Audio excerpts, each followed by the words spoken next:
Subscribe now and press the bell icon. Never miss an update.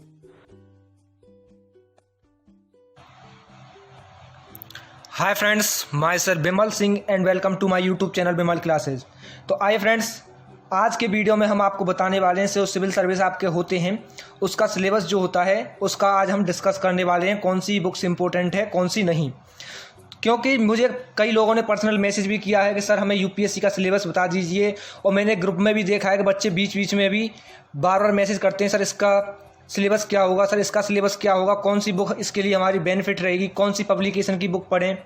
तो उस doubt को आज मैं क्लियर कर दे रहा हूँ आपका। और बच्चे पूछते भी हैं सर कौन सा हम न्यूज़पेपर लगाएं, कौन सा मैगजीन पढ़ें, कौन सा आर्टिकल सुने, क्या करें। आज वो सब आपका डाउट क्लियर हो जाएगा। तो फ्रेंड्स, मैं आप सबको एक बात पहले क्लियर कर दूं कि वीडियो को बीच में स्किप बिल्कुल मत करना, नहीं तो समझ में बिल्कुल नहीं आएगा कौन सा बुक पढ़ना है कौन सा नहीं। जिसे स्किप करना हो वो वीडियो को स्टार्टिंग से देखे ही ना बिल्कुल भी। और फ्रेंड्स, अगर वीडियो आपको अगर पसंद आता है तो फ्रेंड्स हमें पूरा सपोर्ट कीजिए, लाइक कीजिए, शेयर कीजिए और कमेंट करके ज़रूर बताइए कि वीडियो आपको पसंद आया या नहीं आया, कैसा लगा है। और कमेंट में हमें ये भी बताएं कि जो मैंने आपको स्टडी मटेरियल बताया है उसके बारे में हम सिलेबस स्टार्ट करने जा रहे हैं। मैंने आपको कई दिन पहले भी बोल चुका हूँ कि हम सिविल सर्विस का स्टार्ट करने वाले हैं। क्रैश कोर्स मान लीजिए या फिर आप पूरा थ्योरी मान लीजिए, वो स्टार्ट करने जा रहे हैं हम। अगर आप हमें सपोर्ट करेंगे, आप बताएंगे हमें हाँ सिलेबस स्टार्ट कर दीजिए सर, तो ही हम सिलेबस को स्टार्ट करेंगे आपका। वो भी पूरा थ्योरेटिकल बिल्कुल बेसिक से स्टार्ट करेंगे। जो भी इंपॉर्टेंट बुक्स हैं आपकी वो सभी का हम स्टार्ट करेंगे। तो मैं आपको एक चीज़ और बता दूं कि जो भी हम बुक्स पढ़ते हैं या स्टडी करते हैं वो एक कंसिस्टेंसी के साथ पढ़ाई होनी चाहिए हमारी। सबसे पहले तो ये सब कहने की बातें हैं कि मैं 24 घंटे पढ़ाई करता हूँ या 20 घंटे पढ़ाई करके मैंने आईएएस क्वालिफाई किया है, ऐसा कुछ नहीं है इसके अंदर। मैं आपको एक बात और बता दूं कि यूपीएससी एग्ज़ाम जो है वो 42% पर टॉप होता है ऑल इंडिया में, और 37% पे आईएएस की पोस्ट मिल जाती है। तो इसलिए ये सभी अपने दिमाग से इसको निकाल दें कि मतलब इतना मेहनत करने के बाद ही हमें मिलेगा, कुछ नहीं है। आप एक पॉजिटिव सोच के साथ, पॉजिटिव थिंकिंग के साथ स्टडी कीजिए। जो आपके लिए उचित स्टडी मटेरियल है उसे ही पढ़ें, एक्स्ट्रा का बिल्कुल भी हाथ ना लगाएं। आप कर रहे हो सिविल की तैयारी और आप पढ़ रहे हो रेलवे एग्ज़ाम का, पुलिस एग्ज़ाम का, स्टेट लेवल का, तो वो आपके लिए बिल्कुल गलत है। इसीलिए जो आप पढ़ाई कर रहे हो वो एक कंसिस्टेंसी के साथ एक सही डायरेक्शन में होनी चाहिए, वही आपकी स्टडी मायने रखती है। तो चलिए हम स्टार्ट करते हैं अपना वीडियो आज का। तो चलिए स्टार्ट करते हैं फ्रेंड्स। अपना सपोर्ट दिखाइएगा हमें, आप अपना सपोर्ट दिखाएंगे तो हमें भी मोटिवेट मिलता है और आपके लिए अच्छे से अच्छा कंटेंट प्रोवाइड करने की हम पूरी कोशिश करेंगे, जो कि आपको हैंड रिटन मिलेगा और इसका पीडीएफ भी साथ में ही प्रोवाइड करवाएंगे आपको। और हमारे टेलीग्राम या व्हाट्सएप ग्रुप में ज्वाइन होने के लिए आप लिंक मिल जाएगा आपको डिस्क्रिप्शन में, वहाँ से आप ज्वाइन हो सकते हो। तो चलिए स्टार्ट करते हैं। जब हम सिविल सेवा परीक्षा की तैयारी के लिए स्टडी मटेरियल की बात करते हैं तो हमें सबसे अधिक महत्वपूर्ण तथ्यों का विशेष ध्यान रखना चाहिए, जो कि 3 बातें बहुत ही इंपॉर्टेंट रखती हैं इस सिविल एग्ज़ाम के लिए। जो कि आईएएस की परीक्षा होती है उसके लिए 3 महत्वपूर्ण बातों का विशेष ध्यान रखना चाहिए। नंबर 1 बात है आपकी अध्ययन सामग्री को प्रारंभिक और मुख्य परीक्षा के अनुसार अलग अलग बांटकर बिल्कुल तैयार मत करना। बहुत से बच्चे करते हैं कि प्रीलिम्स का एग्ज़ाम है उसकी अलग से तैयारी करते हैं और आपका मेंस का एग्ज़ाम है उसके लिए अलग से तैयारी करते हैं। तो ये बिल्कुल गलत है। आपको प्रीलिम्स और मेंस के लिए आपको कोर्स सिलेबस एक ही होता है, उसको आप एक अच्छे तरीके से पढ़ेंगे, स्टार्ट करते हैं अच्छे से कंसिस्टेंसी के साथ पढ़ाई को सही डायरेक्शन में, तो वो सिलेबस एक ही होता है। नंबर 2 बात आपकी अपनी शैक्षणिक पृष्ठभूमि के संदर्भ में स्वयं की आवश्यकता को पहचानना। मतलब कि जो भी आप तैयारी कर रहे हो, हमारी पृष्ठभूमि जो यानी कि हमारा जो भी एग्ज़ाम है जिसकी हम प्रिपरेशन कर रहे हैं उसके लिए कौन सा सिलेबस है क्या नहीं है, वह सबसे महत्वपूर्ण बात है जानना हमारे लिए। नंबर 3 बात है आपके लिए सिलेबस और अनसॉल्व पेपर्स। आपको सबसे पहले सिलेबस ही पता नहीं होगा तो आप क्या तैयारी करेंगे। तो इसीलिए सबसे बेहतर है कि आपको सबसे पहले सिलेबस पता होना चाहिए क्या है क्या नहीं है, और आपको अंदाज़ा होना चाहिए कि यूपीएससी जो एग्ज़ाम होता है वो पेपर किस लेवल से कैसा बनाता है, कैसे क्वेश्चन आते हैं। उसके लिए आपको लास्ट ईयर के आपको अनसॉल्व पेपर उठा करके देखने होंगे, उनको सॉल्व भी करना होगा, तो ही आप एक सिविल एग्ज़ाम में क्रैक करने के चांसेस आपके होंगे। यहाँ आपकी तैयारी के लिए जिन पुस्तकों आदिकों का उल्लेख मैं कर रहा हूँ यह सबके लिए महत्वपूर्ण है, लेकिन उनका उपयोग अपनी अपनी ज़रूरतों के अनुसार किया जाए तो एक बेहतर नीति होगी। जैसे यदि आप ग्रेजुएशन में आपका भूगोल है, राजनीति विज्ञान है, इतिहास है और अर्थशास्त्र में से कोई एक विषय रहा हो तो आप एनसीईआरटी को सीधे 11th और 12th की किताबों से स्टार्ट कर सकते हो। वैसे यदि आप 10वीं से भी शुरू करते हो तो उसमें कोई आपका नुकसान नहीं है, बल्कि आपका फ़ायदा ही होगा। आपको कोई ना कोई नॉलेज भी वहाँ से प्राप्त होगी अगर 10th से स्टार्ट करते हो तो चलिए अपना जो स्टडी मटेरियल मैं बताने वाला हूँ उसे अब हम स्टार्ट करते हैं। तो सबसे पहले है फ्रेंड्स आपका अस्थायी सामग्री। तो अस्थायी सामग्री के बारे में थोड़ा जान लीजिए। ये आपके प्रतिदिन से संबंधित वे सामग्री है जिन्हें अगले दिन पर निर्भर नहीं किया जा सकता। मैं मानता हूँ आपको अगर कोई इमरजेंसी यानी कि कोई ज़्यादा ही इम्पोर्टेंट काम है तो आप एक बार छोड़ सकते हो, बल्कि ये छोड़ना नहीं चाहिए क्योंकि ये बहुत ही इम्पोर्टेंट है। आपका डेली का कार्य है, डेली का रूटीन आपको इसका बनाना पड़ेगा, जिसमें कि आपका आता है राष्ट्रीय स्तर यानी कि नेशनल लेवल का कोई भी एक अखबार आपको पर डे पढ़ना पड़ेगा रेगुलर। अब देखते हैं कौन कौन सा हमारा नेशनल लेवल का न्यूज़पेपर है। चलिए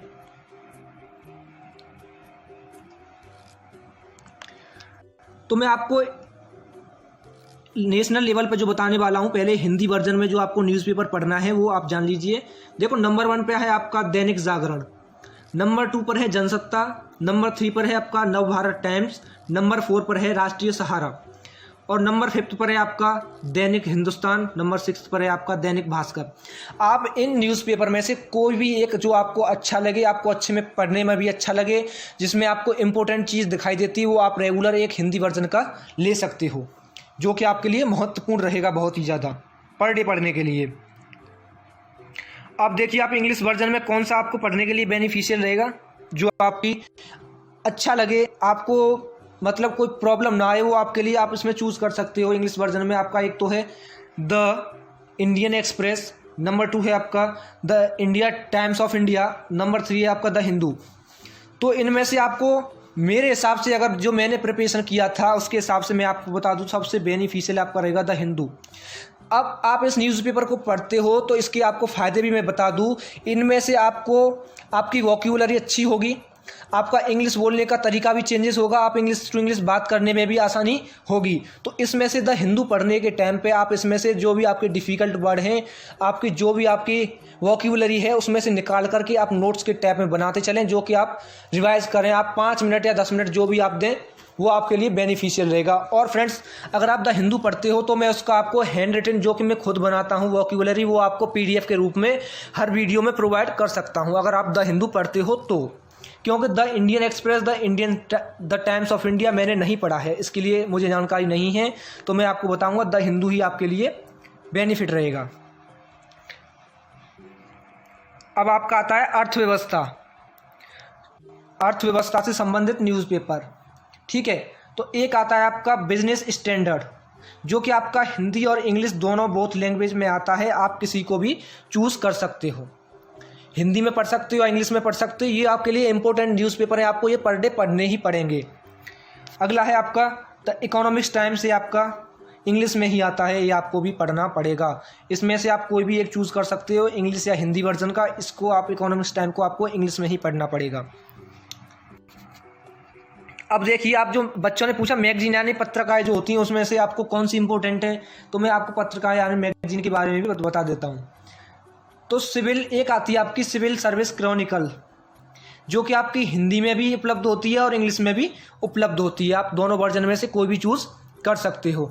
एक आती है आपकी पत्रिका योजना के नाम से, जो कि हिंदी इंग्लिश दोनों में अवेलेबल रहती है, वो आपकी चॉइस है कि आप कौन सा बेहतर समझते हो पढ़ने के लिए। एक आता है आपका कुरुक्षेत्र, तो कुरुक्षेत्र जो आपका होता है वो भी हिंदी इंग्लिश दोनों में अवेलेबल रहता है। तो आप इसमें से भी जो आपको बेनिफिशियल रहे वो आप इसको आसानी से पढ़ सकते हो। सबसे इम्पोर्टेंट टॉपिक तो अब आपका ये है कि रेडियो समाचार, ये आप बच्चे बिल्कुल भी प्रिपरेशन नहीं करते हैं इसकी, ये सबसे बेनिफिशियल रहता है आपके सिविल एग्ज़ाम के लिए।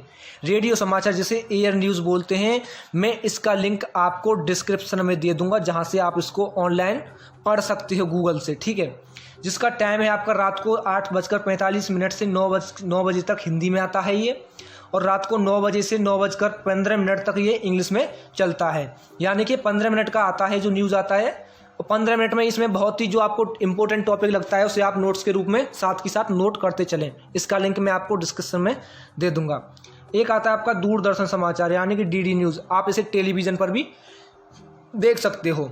इसका टाइम मैं बता दूं आपको, रात को 8 बजे से 9 बजे तक ये हिंदी में आता है, और रात को 9 बजे से स्टार्ट होता है 10 बजे तक इंग्लिश में। इसका 1 ही घंटे का टाइम है, ये भी आपके लिए बहुत ही इंपॉर्टेंट है। चलिए आगे देखते हैं।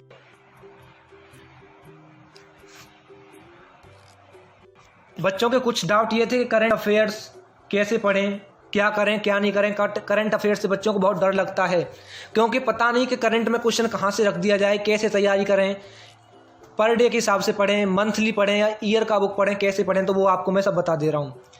आप डेली का ऑडियो लेक्चर सुने सबसे पहली बात तो।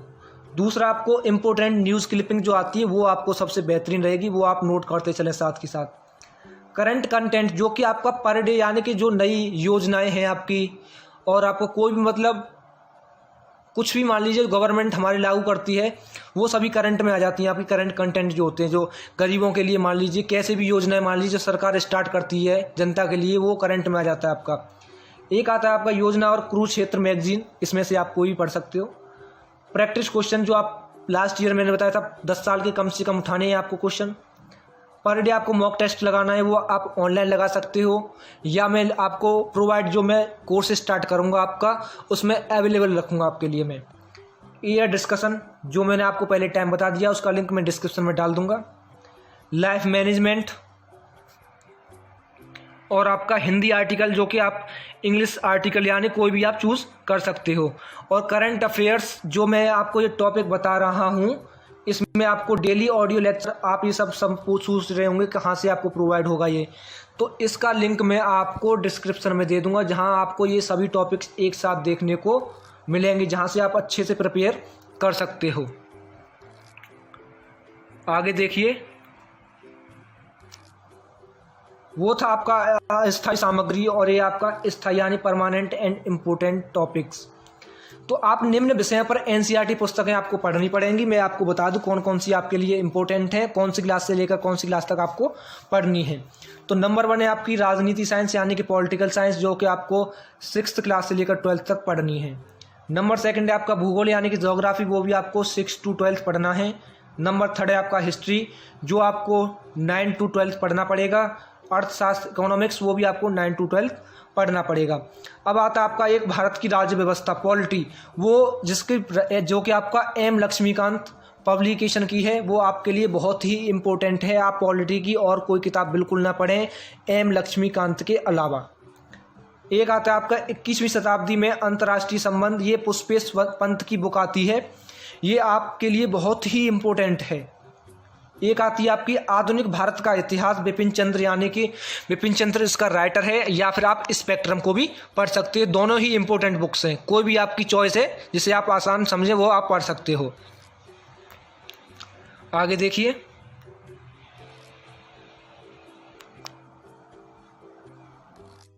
आगे है आपकी आज़ादी की कहानी, जिसके राइटर हैं आपके डॉक्टर विजय अग्रवाल, उस पब्लिकेशन की ही पढ़ें।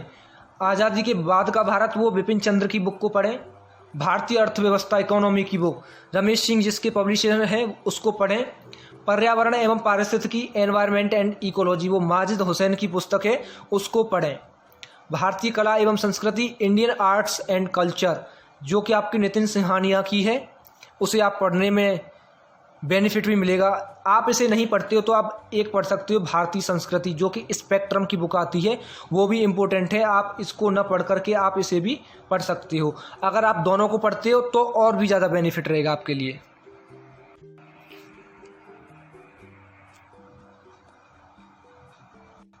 भारत की आंतरिक सुरक्षा, जो कि अशोक कुमार एवं विपुल की आती है, उसे आप पढ़ें। भारत में विज्ञान एवं प्रौद्योगिकी यानी कि साइंस एंड टेक्नोलॉजी, आप इसे स्पेक्ट्रम की आती है उसे ही आप खरीदें, उसे ही आप पढ़ें। अगर जो भी पुअर बच्चे हैं, स्टूडेंट हैं, जिनकी फाइनेंशियल कंडीशन बेकार है, तो जब हम अपना क्रैश कोर्स यानी कि जो भी क्रैश कोर्स मान लीजिए या बेसिक से मान लीजिए जो थ्योरी स्टार्ट करेंगे, तो उसके साथ मैं आपको सभी बुक्स का लिंक डिस्क्रिप्शन में प्रोवाइड करता रहूँगा, क्योंकि जो पुअर स्टूडेंट्स हैं उनके लिए फ़ायदा मिल सके। क्योंकि इसी फाइनेंशियल कंडीशन के होने से वो प्रिपरेशन नहीं कर सकते, वो अपने जो उनके ड्रीम्स हैं, सपने, वो उनको मार लेते हैं, उसके कंडीशन के हिसाब से वो कुछ नहीं कर पाते हैं। तो उनके लिए मैं बिल्कुल फ्री ऑफ कॉस्ट सब चीज़ प्रोवाइड करने में सक्षम रहूँगा। अगला बुक है आपका नीति शास्त्र और सत्यनिष्ठा और अभिरुचि। ये आपकी अरिहंत प्रकाशन की आती है और क्रॉनिकल बुक्स के नाम से भी ये आती है। आप किसी को भी इसमें से एक पढ़ सकते हो, दोनों को पढ़ोगे तो और ज़्यादा बेनिफिट रहेगा आपके लिए। आगे है आपका निबंध बोध, जो कि स्पेक्ट्रम का आता है। अब है आगे आपका सीसेट, जो THM प्रकाशन का आता है, इम्पोर्टेंट है। इसके अलावा कोई बुक ना खरीदें, इसी के अलावा इसी को पढ़ें। और आपको एक चीज़ और बता दूं, प्रत्येक वर्ष की आर्थिक सर्वेक्षण रिपोर्ट जो आती है उसे आप बिल्कुल पढ़ना न भूलें। ये एक साल का एक ही आता है, उसे ही आप पढ़ें।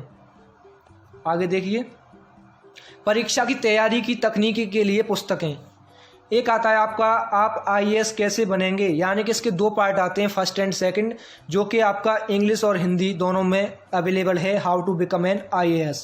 तो ये आता है आपका डॉक्टर विजय अग्रवाल का। तो आप इसमें से जो आपकी मीडियम है, इंग्लिश है, हिंदी है, उसके अकॉर्डिंग आप चूज कर सकते हो।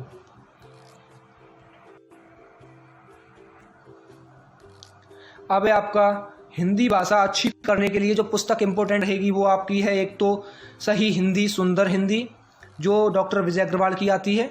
एक आती है आपकी पत्रिका, जो कि हाँ जिंदगी के नाम से आती है। आप इसमें से दोनों में से कोई एक को पढ़ सकते हो। आगे आपका कुछ अन्य सामान्य रुचि के लिए सहायक पुस्तकें। इनमें से भी आपको पुस्तकें पढ़नी ही पड़ेंगी, क्योंकि इनके अलावा आपसे कुछ नहीं होने वाला है। क्योंकि जब आप तैयारी के लिए इस मैदान में कूद ही गए हो तो सबसे बेहतर यही रहेगा कि जो आप पढ़ रहे हो उसमें आप एक्स्ट्रा और जोड़ दें तो अच्छा रहेगा आपके लिए। तो एक आता है आपका मुक्त भारत, जो कि गुरुचरण दास का है, भारतीय अर्थतंत्र। इसमें आपकी इतिहास और संस्कृति की पुस्तक आती है, जो अमर्त्य सेन की है। भारतनामा सुनील खिलनानी की है, इसे भी आपको पढ़ना पड़ेगा। भारत गांधी के बाद, जो भारत है वो गांधी के बाद, वो आता है आपका रामचंद्र गुहा। और इसमें एक पुस्तक और आती है आपकी भारत नेहरू के बाद, जो कि एक ही राइटर की है, आप किसी को भी पढ़ सकते हो।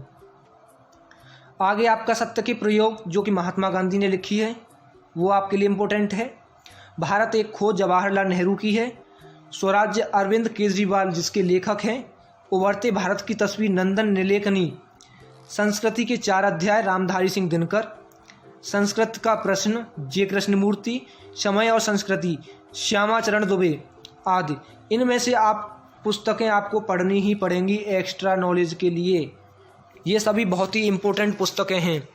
और फ्रेंड्स, मैंने आपको बताया था कि जो मैंने आपको न्यूज़ और DD न्यूज़ और आपका करंट के लिए लिंक बताया था, वो मैं डिस्क्रिप्शन में आपको प्रोवाइड करूँगा।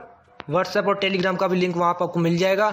अगर आपको ये वीडियो पसंद आया हो तो लाइक करें, शेयर करें और कमेंट करके हमें ज़रूर अपना बता दें कि हम इस जो मैंने आपको सिलेबस बताया है इसके अकॉर्डिंग हम आपका सिलेबस स्टार्ट करें या नहीं करें। क्योंकि कोर्स आपका बहुत ही ज़्यादा है, तैयारी आपको बेसिक से ही करनी पड़ेगी। इसलिए आप अपना कमेंट में हमें ज़रूर बता दें कि हम कोर्स को स्टार्ट करें या नहीं करें। अगर आपका सपोर्ट रहेगा तो ही हम कोर्स को स्टार्ट करेंगे, अन्यथा हम अपना कोर्स स्टार्ट नहीं करेंगे। तो फ्रेंड्स, आज के लिए ये वीडियो आपको बहुत ही इंपॉर्टेंट है। आपके फ्रेंड्स हैं, जो भी आपके ग्रुप्स हैं, सभी में इस वीडियो को आप शेयर कर दीजिए। क्योंकि स्टूडेंट जो है वो परेशान रहता है कि आपको उसको सिलेबस की जानकारी बिल्कुल नहीं होती है। तो वो सिलेबस देखेगा तो ही वो इस एग्ज़ाम के लिए प्रिपेयर कर पाएगा अच्छे से। तो फ्रेंड्स, आज के लिए इतना ही। मिलते हैं अगली वीडियो में। आपके कमेंट का हमें इंतज़ार रहेगा। तो फ्रेंड्स, आप अपना कमेंट करके हमें बिल्कुल ज़रूर बताएँ। और फ्रेंड्स, अभी तक आपने चैनल को सब्सक्राइब नहीं किया है तो प्लीज़ चैनल को सब्सक्राइब कर लें और बेल आइकन को भी प्रेस कर लें, जिससे आने वाले सभी वीडियोस की जो मैं कोर्स स्टार्ट करूंगा उसके नोटिफिकेशन आपको मिलते रहें टाइम टू टाइम। तो फ्रेंड्स, आज के लिए इतना ही। मिलते हैं अगली वीडियो में। धन्यवाद।